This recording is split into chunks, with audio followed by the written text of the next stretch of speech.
Welcome back to another interview. We have a special guest here with us today, Jenny Hofler. Jenny, it is absolutely awesome to have you here. For a little background on Jenny, I've had the pleasure of working with her in the past, and I would definitely say she has, I would, I would say results driven, impactful leader, and does what others can't. And I've seen that firsthand.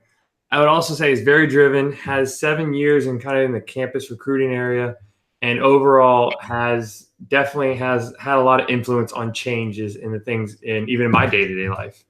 And so thank you so much for coming on. Let's start with some rapid fire questions. Okay. Room, desk, and car. Which do you clean first? My car. Definitely my car. I don't like it to be cluttered. I want things out of it so it looks nice. My desk will always be cluttered. I use sticky notes. I stick them everywhere, different colors to remind me of things. Actually, I had two different people comment on how cluttered my desk was today. But if a desk is empty, it honestly makes me feel like not a lot of work is being done. And I know that's not true, but it's just the way my mind works. Hey, fair enough.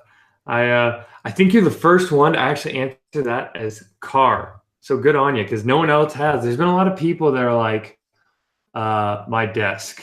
They're like, no one cares about the room or the car half the time. So I'm glad I finally got a car person. I'm waiting for the one person that goes, how about none of them? I All right, think next that was not. question. What profession other than your own would you like to attempt? Yeah, I definitely would be a broadcast journalist, something I always wanted to do. Um, Initially, I wanted to go to school for journalism and say, talk about the weather report. And today, it's very sunny in Philadelphia, or, doesn't have to be meteorology, but I definitely wanted to be on the news. Okay, I like Yeah. that. All right, so what was the best investment you have ever made? Could be money, time, resources, etc. I mean, for me personally, I would say it's my investment in people. I think that the time and effort that I've put into my relationships with others has really been beneficial and fruitful. I don't put time and effort into people just to yield results for myself, but I would say because that was such an important area for me to invest in, um, I've just seen the benefits later on, whether you're planting a seed with someone and it blooms somewhere else, or you just build a relationship and then 5, 10 years later, it comes back to really benefit you. I would say my investment in people is it's got to be my proudest investments, but also the ones that have um, borne the most fruit for me. If you're talking about something tangible, maybe like a rental house or something, but that nowhere compares to the experiences of investing in others. And I think that's probably what led me to want to be a campus recruiter, honestly. Okay. All right, I like that. One of the things that comes up on a lot of interviews and like a lot of the things that I see success out of people is like a network, is growing your network and building it. And I think that co-aligns right there with you very well. Next question. What was something you bought in the last 6 months under $100 that has had the greatest impact on your life? Yeah, so I bought this book, and not that I've had a lot of time to read, but I did actually read this whole book, and it was called The Low Acid Diet. And I'm not somebody who diets, but it's been really impactful on my life actually, because for the past 2 months I've just been following it and reading all about it and ways to avoid like different types of cancers and ways to be healthy, and I've just changed completely the way that I've been eating, and I only drink water. So I'm sure that's really boring for a lot of people, but I would say that that one's had a huge impact on my life and my health. So. You'd be surprised how many people actually want to be healthy and they just don't always know how to go about doing it or where to look or what to read. So we'll definitely put a link down below for that one. So low acid diet, correct? Yeah, yeah, it was written by ENT Dr. V. But I'm obsessed with chocolate, and so this has been really helpful for somebody like me who and everything else that tastes good. I'm obsessed with those things, but especially chocolate is like my weakness. So, Oh, um, incredible. but yeah, I think it's just that right now our society doesn't even realize the amount of acid that we're consuming, because you wake up and have coffee or multiple coffees, and then if you drink a soda to keep going, and then you have some wine at night, or you drink some orange juice, and everything that's packaged, canned, boxed, it's so acidic. It has all these acids that are put in to preserve it. And so really stepping away from any of that type um, of food just can help you feel better. But it just has all these other huge impacts on your life that I honestly didn't even realize or recognize. So Oh, I think I've got some questions for you later around health. Let's see. Um, if you were given a TED talk on something outside of your area of expertise, what would it be on?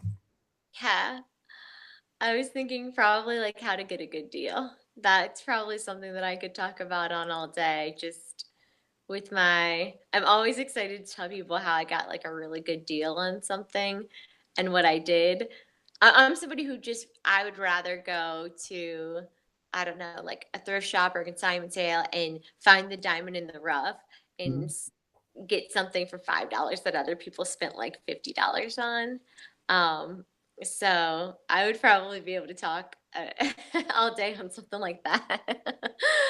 Yeah. So Want to we, listen, but some people love to get a good deal. So maybe if you would be into it.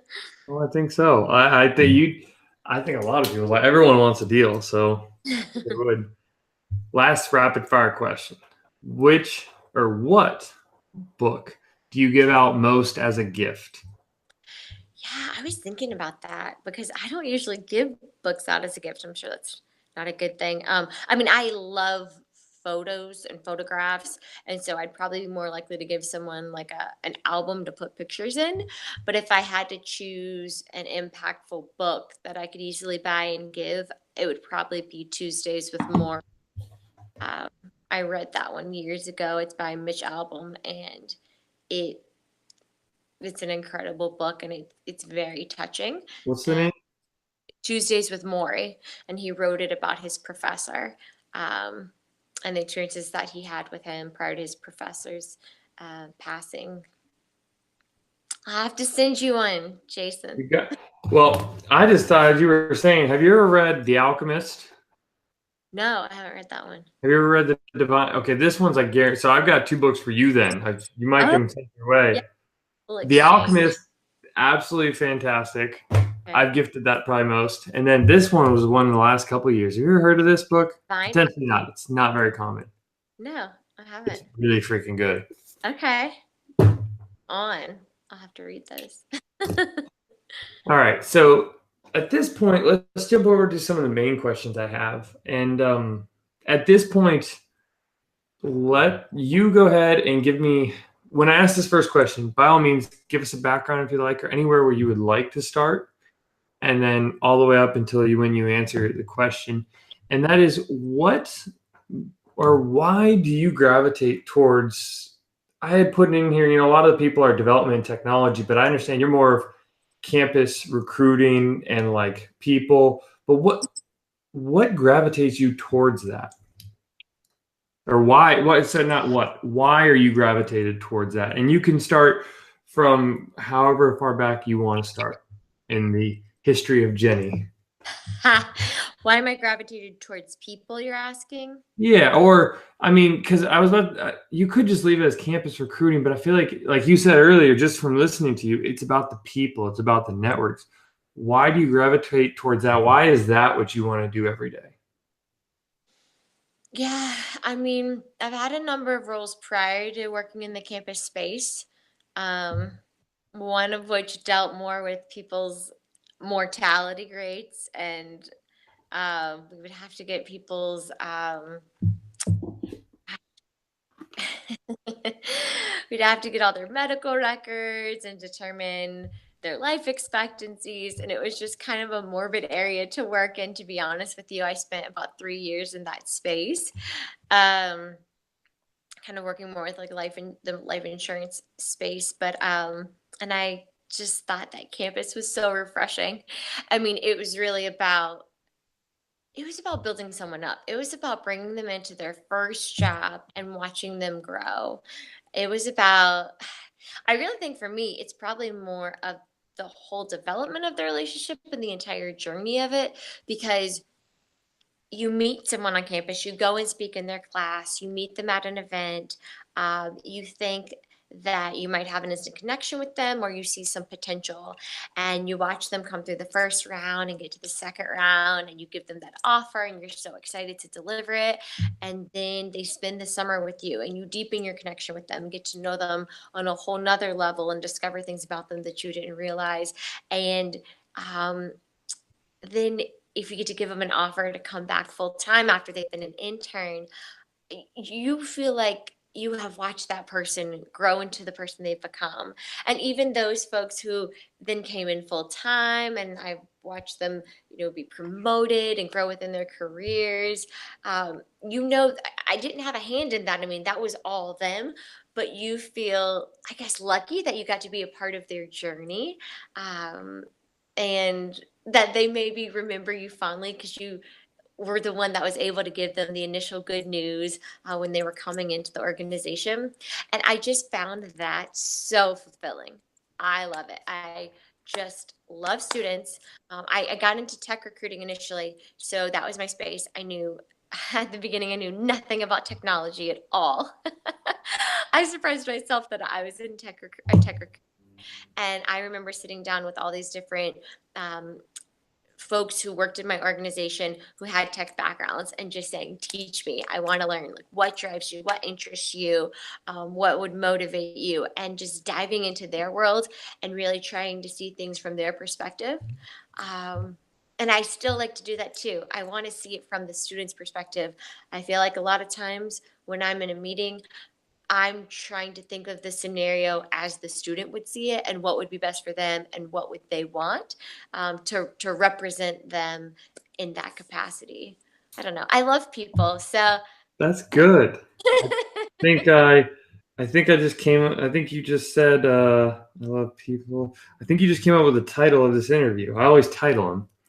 I think that might be a good title. Um, there is my next question. I think you've answered part of it, but at the same time, there were bits and parts I think you could expand on, and that is like, you talked about how you get fulfillment from this, and my question is, you're an extremely hard worker. Like, you're very driven. And I want to know what drives you. And I know that part of that last fulfillment part, I think you were talking about, is part of this, but at the same time, I'm going to give you a chance to expand on it even more. Like, what drives Jenny Hoffa to be so successful? I definitely put pressure on myself. I have high expectations of myself, and therefore I typically have high expectations of others. Um, which I don't know if it's fair to have high expectations of others, but I don't know. I want others to expect the best out of me. Why not expect the best out of them?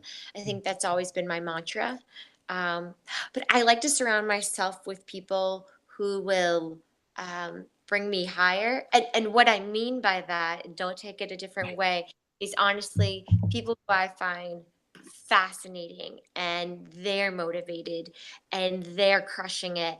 I want to be around them because that drives me forward even more. I feed off of other people's energy and their ideas.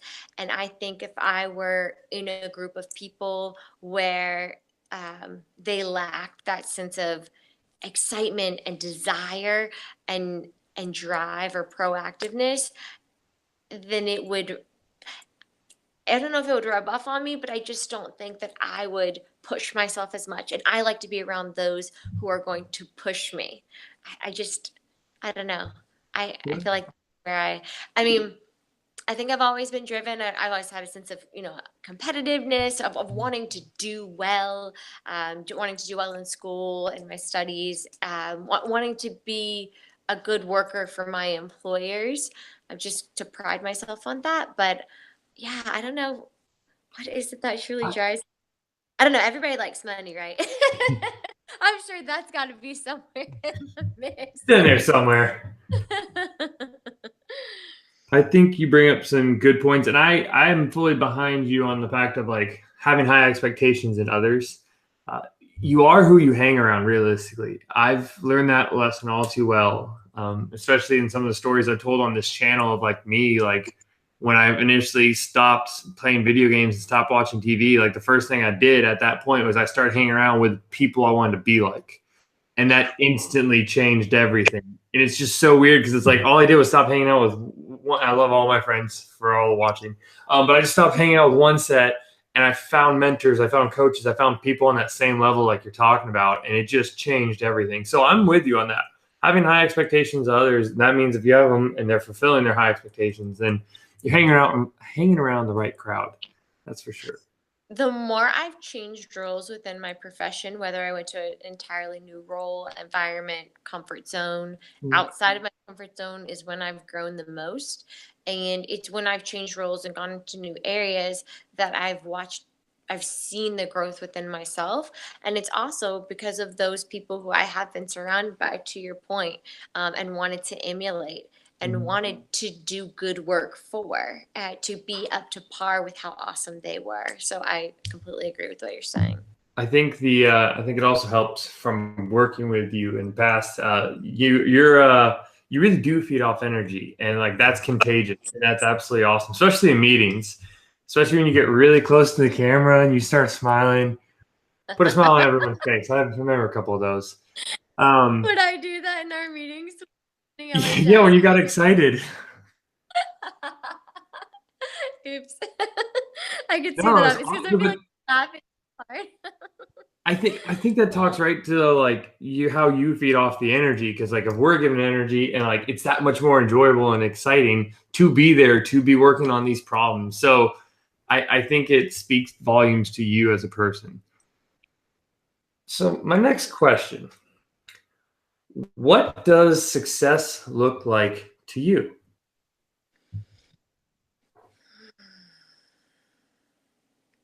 Yeah, I saw this This is daunting.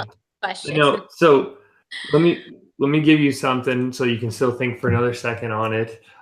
So we had Krish on here, and I think it was about a couple interviews ago, and hers was that success looks effortless to her, and I thought that was really quite interesting uh, because it was pretty powerful to her. Like if she knows she's doing the right things, she believes in herself, and like she's going in the right direction, it's effortless to be successful to her. And like that's kind of what it looked like to her.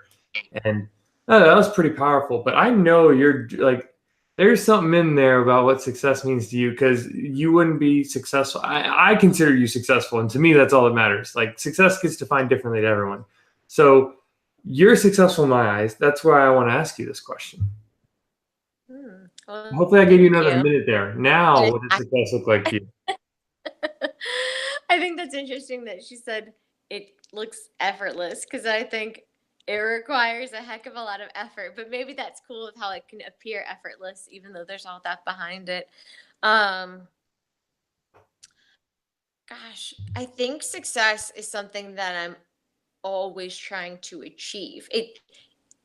You know how you're driving down the road and you think that you've gotten to a stopping point, but you know you can go a little bit farther and a little bit farther. And it- I think it's about the never stopping. I mean, for me, I think success is something that I'm always aiming and trying to achieve.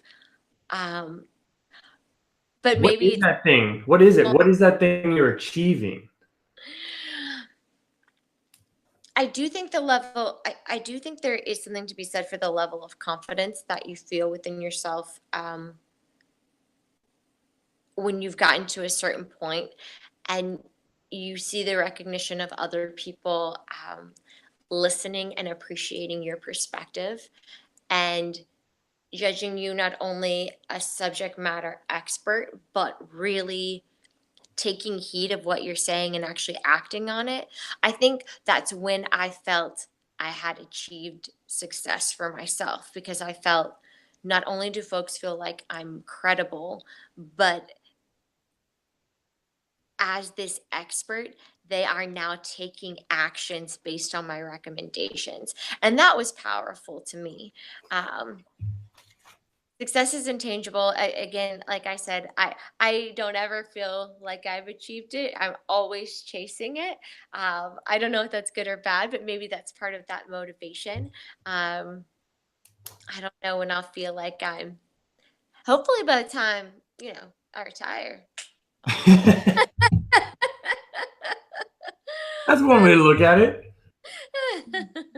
I there's one thing I keep hearing in the most recent answer. I didn't hear it as this word, but fulfillment sounds like something very interesting down that path to success for you. Like that's one thing you're always looking for, and I feel like that's how you kind of define it with the energy, like behind the scenes. I know you didn't exactly say it, but I hear the fulfillment and like one thing I always like to dive deeper into these topics, but one thing I've recently come to definitely agree on is that happiness is temporary and fulfillment is long term.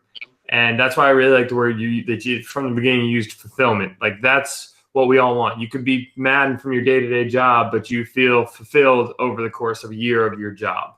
That's a good example that a lot of people actually sadly live by. I wish it was more of I'm happy every day and I feel fulfilled. But I think that's something along the lines of for you. I think fulfillment goes somewhere in success for you. That's definitely a great point. Loving what you do can make an entire difference. I've always said, I love the interns. I love the interns. I am so passionate about them, and it's true. I am. Anybody who knows me knows that I just espouse interns, and just it's something that makes me so excited. So having that love and that passion is so crucial. And maybe to Christian's point, it's when you can go into a meeting and you're not stressed out with all the nerves of getting ready to present because you know it so well and you feel it and you're living it. Mhm. You're living and breathing that data, those metrics, those scenarios, the interns, the recruits, all of that, that it all comes out. You're not worried because maybe that is success. Maybe you can define it, and that is that sense of fulfillment, but also feeling good about yourself and knowing that you know your stuff. I just think that comes with that level of confidence that you can then have at that point. Multiple. I like it. Multiple points to success for you. Yeah. This kind of leads me into my next question of why do you the opposite side of success is, would you say, failure? And this question is, why do you think people fail? And like, what's the most common reason you see people failing around you or giving up? But yeah, why? I think that's the main point I'm curious to talk about is why do people fail, do you think? I'm sure that there are a number of reasons and variables. Um, a couple that would come to mind for me. One is that people become too comfortable and they challenge themselves anymore. Um, for one reason or another, they become comfortable, they become casual. I remember every time that I was interviewing for a new position, whether it's internally or externally, I wanted to attack that research part of it. I didn't want to go if I already had it or feeling too casual because I was familiar with the people who might be interviewing me. And I think that was really beneficial because I took it on as a challenge. And I think that can happen within our roles. We become really comfortable in a certain role because we were used to that space. And so you're not as much challenging the status quo, trying to innovate and iterate and think of new ideas. And I think that can sometimes lead to people's demise. I also think that attitude is really crucial because attitude goes towards building relationships with people. It goes towards how you're perceived by others because perception is everything. Even if you don't even realize or mean to be perceived that way, you can think you're laid back and other people can think that you're not motivated. So I think attitude and energy level are really integral within the business world to your success. And I'm sure outside of that too. Yeah. All right. So I like this because this is leading right in like this. You're really good at getting this like right to the point where I want. I'll just use one little transition right into the next question. I like it. Glad I can help you with this advice. That's what I'm here for. Yeah. So with talking about this, and how do you get better every day? Like, what's your plan to make sure you're improving?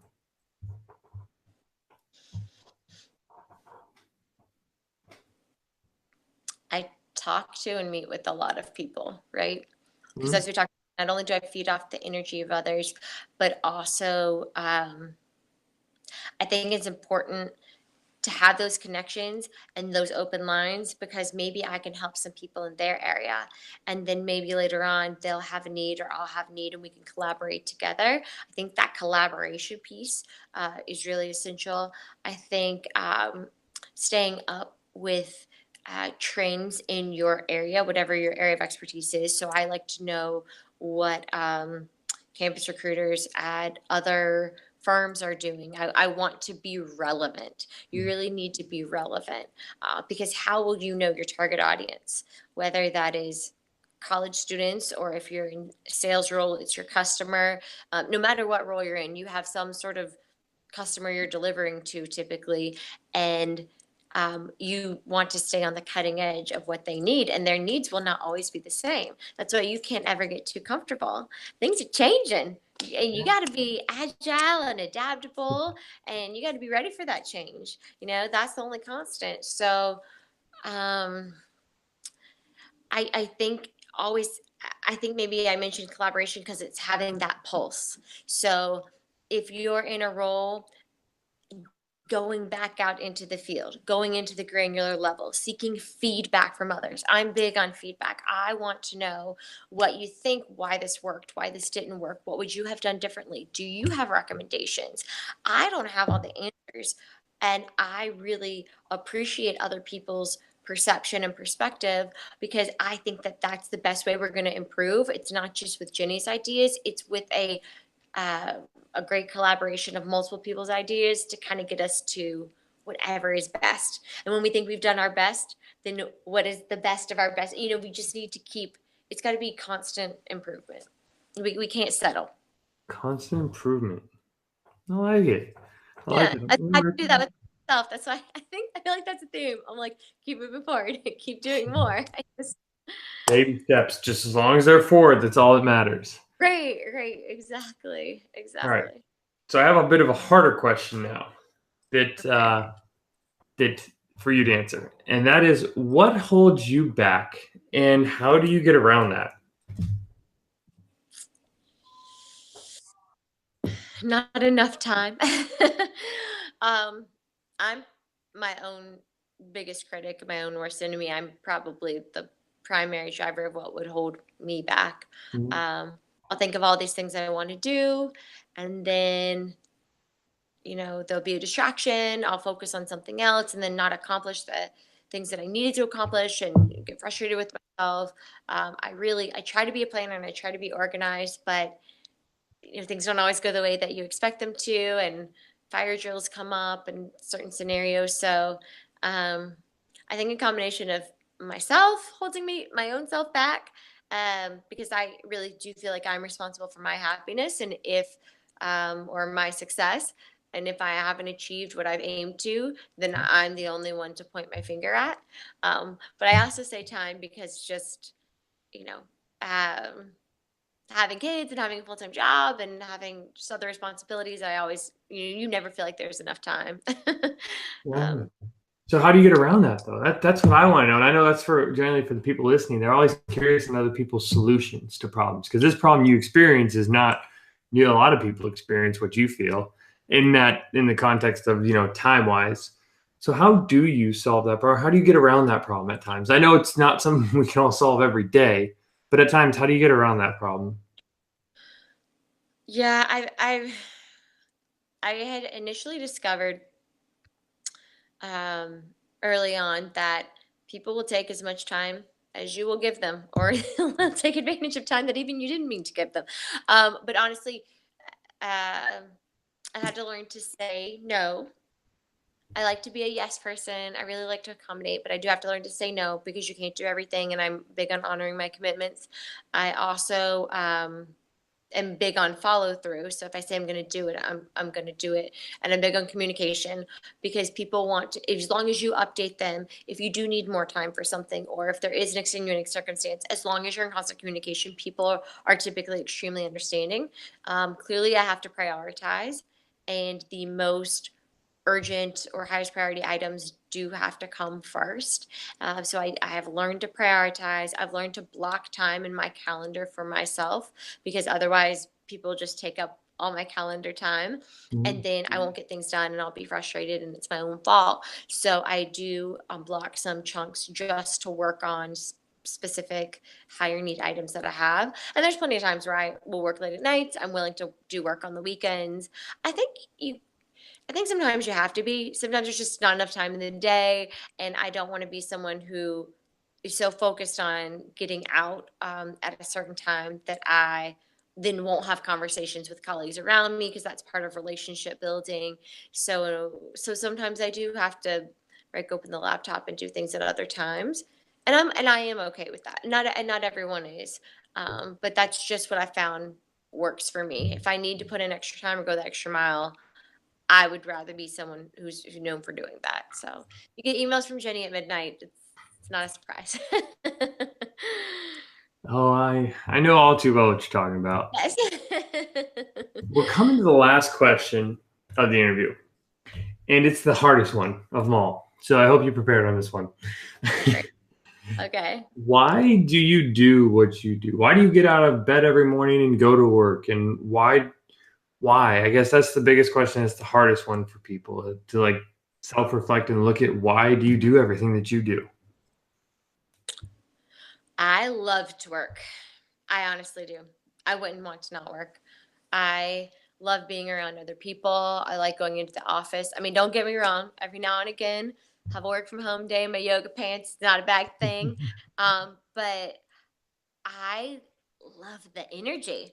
I Mm, love I love energy. I love people. But going into a work environment, I've always worked in a corporate office setting. I mean, I've been working since I, gosh, in high school, I babysat every single weekend.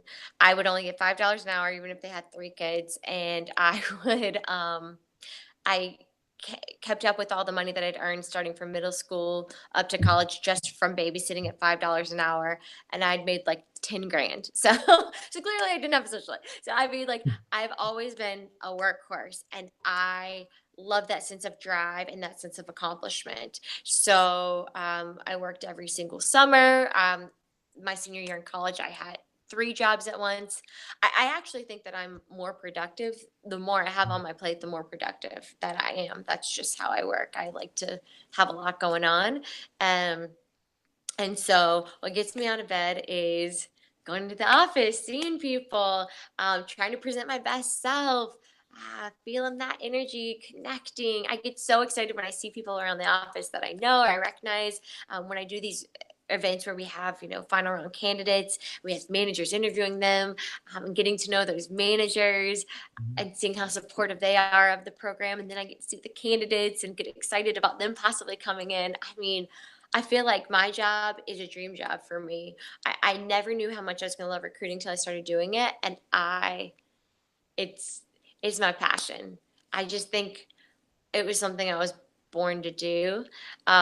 And maybe I wasn't, I don't know, but I just feel that way. And I just, I don't know. I always want to like connect with all the candidates afterwards, and I always want the best for them. And I think the hardest thing for me was always if it didn't work out, or if we didn't get to give them an offer, or if we didn't get to convert them. I would feel so bad, and I want to keep in touch. And I think the world of them.